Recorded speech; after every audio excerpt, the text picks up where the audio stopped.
Hey guys, Kevin here. Today I'm going to make French sandwich bread, or pain de mie. It's my go-to bread for French toast, Melba toast, sandwiches, croutons, fancy schmancy canapes, and more. So I'm going to readjust the camera and get my ingredients together, and then we can start our pain de mie party. To start, grab some active dry yeast. I buy my yeast in a jar, and add 2¼ teaspoons, that's the equivalent of 1 packet, to 1/4 cup of hot tap water. By hot, I mean like 110 degrees Fahrenheit. Then take a whisk or a spoon and just stir to dissolve the yeast. And then let the yeast rest for about 5 minutes or until it starts to foam. And contrary to popular belief, you do not need to add sugar to yeast in order to activate it. Next comes some whole milk. And we measure out 1 2/3 cups in a glass measure. And we want to scald and then cool the milk. And the easiest way to do that is to just pop it in the microwave for 2 minutes and then let it cool for 3 minutes. So let me put it in the microwave and I will be right back. You can knead this dough entirely by hand, as I have many times in the past. Today I'm going to use my stand mixer just to save time. If you're mixing by stand mixer, you will need to attach the dough hook. And then into the mixing bowl goes 4 3/4 cups of all-purpose flour. You do not need bread flour for this recipe. To the flour, add 2½ teaspoons of kosher salt. 1, 2 1/2. And then, now can we see that the yeast, even though we added no sugar, the yeast is already foaming. Okay, and then we are going to add the yeast to the flour and salt. In we go. And we add the milk, which has cooled to about 110 degrees. You don't want the yeast to be too hot or it will, you don't want the milk to be too hot or it will murder the yeast. And that's too bad. Then mix the ingredients at low speed for about 2 minutes or until the dough masses on the dough hook. Once the flour seems incorporated into the liquid ingredients, you can boost the machine to medium speed. And again, we're just going to mix this until the dough masses on the hook. And that's about 2 minutes. When you're making bread, it pays to tie a kitchen towel to your belt hook. This way you can wipe your hands as necessary. Bread making can be a messy business. Now my dough has definitely massed on the hook, so I'm going to let this rest for 2 minutes. Meanwhile, I'm going to use that purple towel to wipe up the counter. And then we have to get 6 tablespoons of unsalted butter. So I'll be right back. The butter step is really fun to do. So you take a rolling pin and, again, 6 ounces of cold butter, and you pound it, whack, like so, just to make it malleable. You don't want to use melted butter in this recipe because it would just make the dough very greasy and hard to work with. Then you can scrape up the butter with one of these nifty pastry scrapers and chop it up a little bit. And then take small sections and smear them across your board. I'm using a plastic board. Normally I'd use my marble board, but I can't find it. Maybe I used it for some gardening task. Let me know if some of your kitchen items tend to disappear. And there we go. I'm going to knead the dough for 2 more minutes, and then I'm going to add the butter. Medium speed.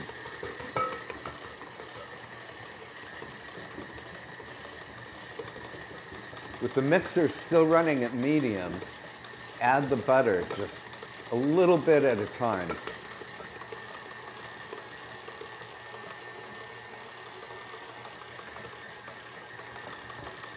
Now, if some of the butter is sticking to the sides of the bowl, just push it down with a spatula and continue mixing. This is what you want, a smooth, elastic dough that drips or dangles very slowly from the dough hook. Can you see that? Perfect. And that took about 2 minutes to mix after I added the butter. So for this next step, lightly flour a board or your kitchen counter, and then scrape this wonderful buttery French bread dough onto the board and pat it out into a rough rectangle. I'm going to flour my fingers here. See, it's sticky, but it's not too sticky. And then fold it in thirds as if you were folding a letter. So this side goes over, and then whoop, the other side goes over. Pat it out again, and do the same, starting from the far end. Just fold it into thirds. And you don't have to be meticulous about this. Pain de mie is a very forgiving dough, thank God. And then we need to put this in a bowl, so hang on. My bowl. You can grease the bowl or not. And set the dough seam side down, and then cover it with plastic wrap. Let me get my plastic wrap. And cover the bowl tightly with the plastic wrap. And let the dough rest and rise until it's nearly triple in volume.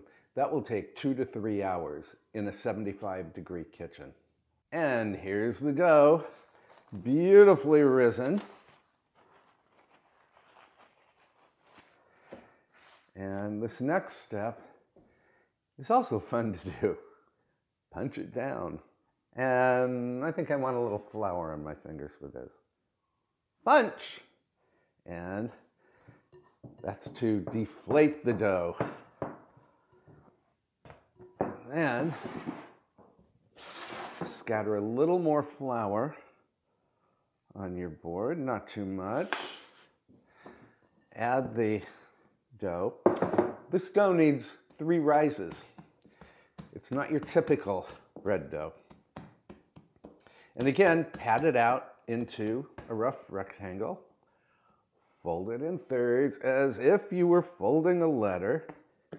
Pat it out. Fold again in thirds. And you can form a ball if you like. And then it goes back into the bowl. If your bowl has a lot of dough sticking to it, clean it out first. Mine is fine. And in it goes, same side up again. Cover. And we let it rise again until almost triple in volume. And this time, you'll find that it rises a little more quickly, about 2 hours, maybe 90 minutes to 2 hours. I'm going to bake my pain de mie the traditional way, and that is in a French bread pan. And as you can see, it's a rectangular pan that has this nifty cover that slides over, and it keeps the bread from forming a crown as it breaks. And you end up with this beautiful, perfectly rectangular loaf, which is great for slicing. And if you don't have a pain de mie pan, which is also called a Pullman pan, and I'll explain that other name over on my website, you could try baking this in two standard 8-inch bread loaf pans. But I'm using my pain de mie pan. So let's grab our floured board again. And here's our dough after the second rise. And oh, look at this. It's so airy with bubbles. It's really nice. And it's not sticky now. Okay. And this time, we have to form it into a loaf. So we take the long end, we've made a rectangle, we fold the long end over, and then to seal that end,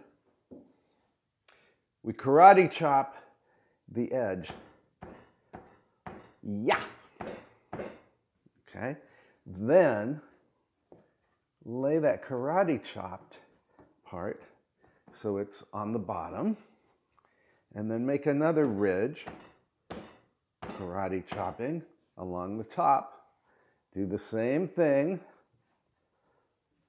fold it over, and oh, let's seal this, and then we'll do one more ridge.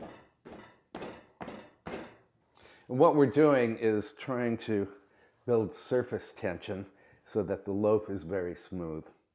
And then we take our pan, and of course my bread has stretched quite a bit longer than the pan, so no problem. We just tuck the sides under so they will fit, and then we pinch to seal them. And again, you don't have to go crazy with technique here. It's a very forgiving bread. And this goes into the bread pan.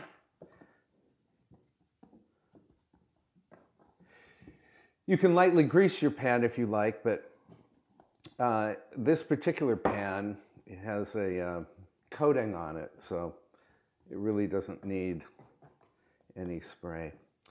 And we're going to let this rise until it's about 1 inch from the top. So we cover it again with plastic, set it in a warm place, let it rise. It will only take about 30 minutes to rise to the proper level. While the bread is rising in its pan, adjust the oven rack to the lower third position and preheat the oven to 435 degrees Fahrenheit. That's 435.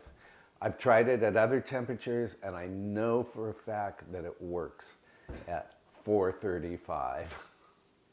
So my bread has risen for about 30 minutes, and as you can see, it is about 1 inch from the top of the pan. And you don't want the bread to rise too much, or else when you put the lid on, the bread will keep rising in the oven and you'll end up with a mess. So on goes the lid, it just slides on. And this goes into, again, the preheated 435-degree oven for exactly 40 minutes.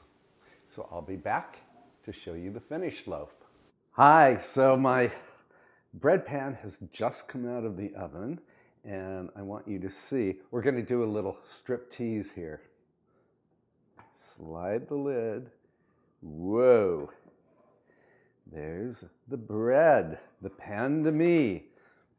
And now we have to unmold it. So we do this and just gently ease it from the pan. Remove the lid. This is hot. And I'm going to, let's see, slide the bread over. It's hollow. It has a nice thumpy hollow sound. That's how you know the bread is done.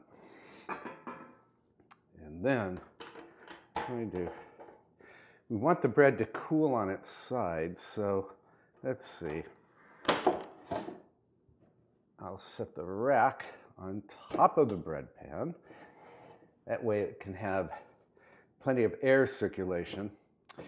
And as much as I would love to cut into this bread right now, we have to let it cool to room temperature. That way it will slice perfectly. So I'll be right back. Actually, we don't have to let that pan de mie cool because I made another loaf at 5 o'clock this morning. I guess in a previous life I was a French baker. So it's ready for slicing, and I want to show you that you can slice this bread very, very thinly.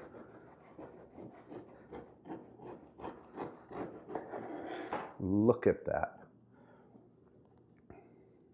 I'll do another slice. This bread is just perfect for tea sandwiches because since you've baked it in the French bread pan, the crust, I don't know if you can see, but the crust is really thin. So it's like nothing to remove it with a knife. Now, let me give this a quick taste.